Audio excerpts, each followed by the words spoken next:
the Frog Brigade to carry bucketfuls of frogs across the highway and dump them off in their promised land. Almost like a chaperone or a frog dating agency.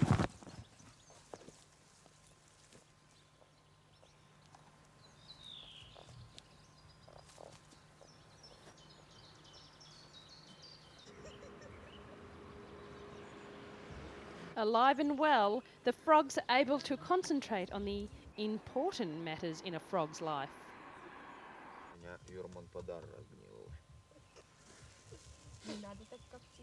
And the Frog Brigade returns to its campsite along the roadside. Another day's work complete.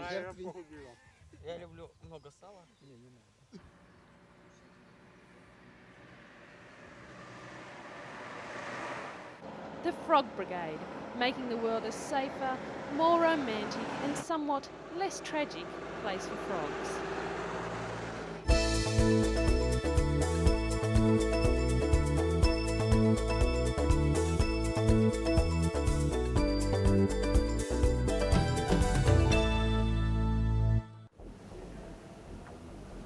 Ever wanted to be a part of the movie you're watching?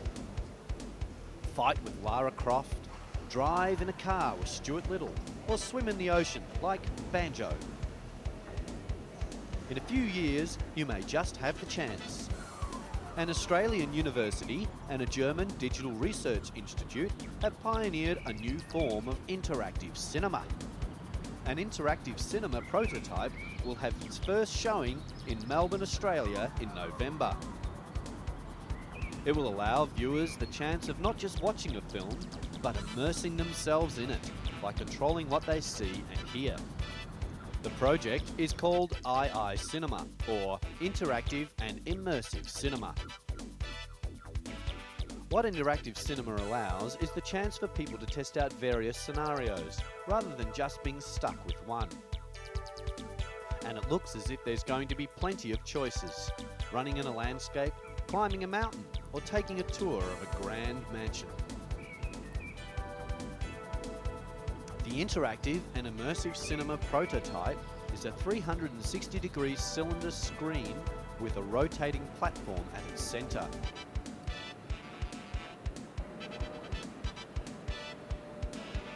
A projector on top of the platform projects the film onto the screen, while the viewer can rotate the platform or zoom in to particular points of interest in the image. In a sense, the viewer becomes the director and the editor of the film. The image is created by using multiple cameras and then stitching the images together in post-production, creating the illusion of a seamless 360-degree panorama. It is unlikely it will replace traditional cinema in the short term, rather becoming another form of what we know as cinema. The first showing will take place in November, when a prototype is unveiled at the Australian Centre for the Moving Image in Federation Square, Melbourne.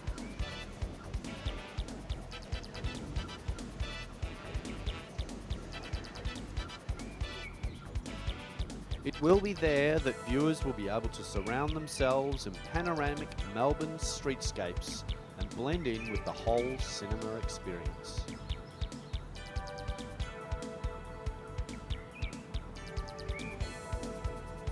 I wonder if they're working on scratch and smell cinema.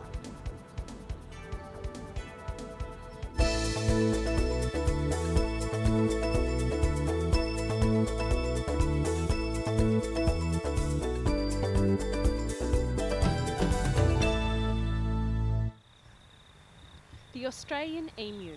We could be staring in the face of one of the most natural and most ancient medicines. It was first used by Australian Aborigines to heal wounds. Today, it's used worldwide in treating ailments such as rheumatoid arthritis, has been hailed as an aphrodisiac, even a miracle cure for cancer and for ageing. Read the literature. There's probably nothing that a good dose of emu oil won't fix. It doesn't matter how fast you'll go, he will try and overtake you. And then when he's in front of you, he won't... Ah, they're the grubbiest things in the world. Drug Administration, if you read their website, and because they did reasonable... You can buy it in a gloss, capsule or cream to cure eczema, muscular aches and pains, even dermatitis.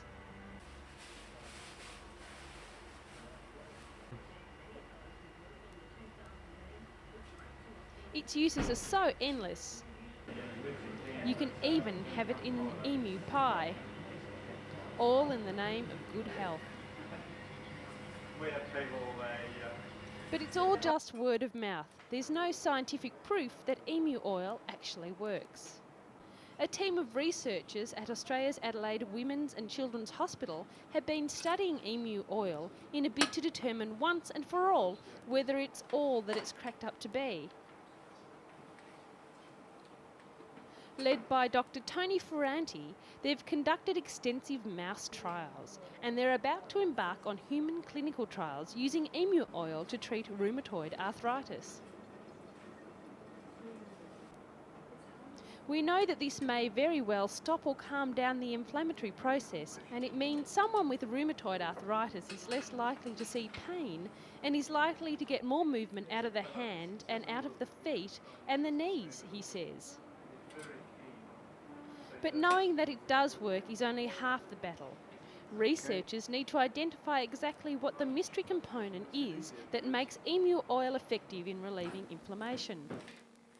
57-year-old Robin Veras isn't concerned with the know-how. He's had chronic arthritis in his back and finger joints for almost 5 years. He was on the verge of giving up work. A couple of years ago, Veras threw away his pharmaceuticals and now takes only emu oil. He says he can feel the pain come back within a few days of not taking a capsule. In Australia and the United States, the medicinal benefits of emu oil cannot be advertised unless there's scientific proof that it works.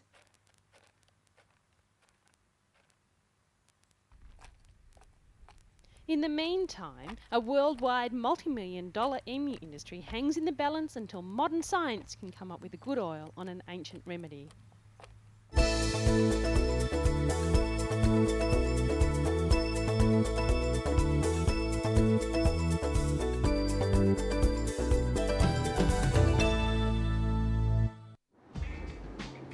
The latest in 5-star hotels seems certain to make a big splash when it opens soon.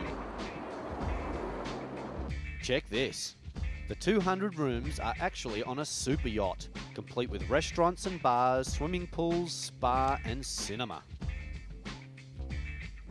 All deliveries and collections, including laundry services and food and drink supplies, will be via barges that will load and unload using a special dock within the ship.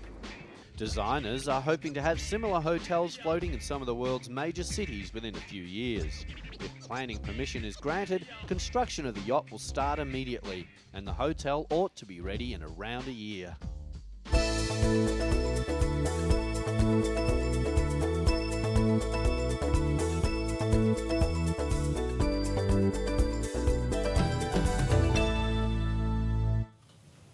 Every year, China chomps its way through billions of disposable chopsticks. But now, environmentalists are hoping to change all that by persuading chopstick lovers to change to greener utensils.